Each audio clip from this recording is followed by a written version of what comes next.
Hello everyone, welcome to another new video. In this video I will show you how to fix Wi-Fi calling not working on Infinix Note Edge.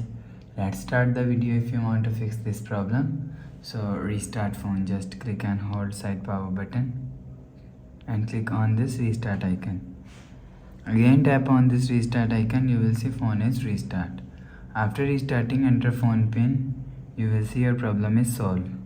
But if it not solved, if you want to fix this problem, open quick settings panel. So just swipe down and turn on flight mode and turn off flight mode.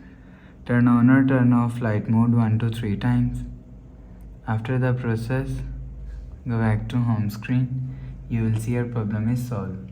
But if it's still not solved, go to app library. Here click on settings app. Now in setting, scroll down and click on my phone. You will check your software update is latest. If it not latest, update your software latest. After update software latest, go back to home screen. You will see your problem is solved. But if it's still not solved, so last solution is factory reset.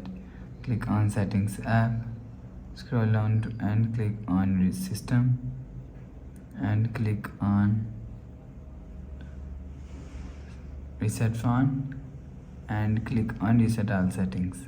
Click on reset factory settings. Erase all data, enter phone pin, click on this icon. You will see your problem is solved. So that's how you can fix Wi-Fi calling not working on Infinix Note Edge. If you like the video, please subscribe. Thanks for watching.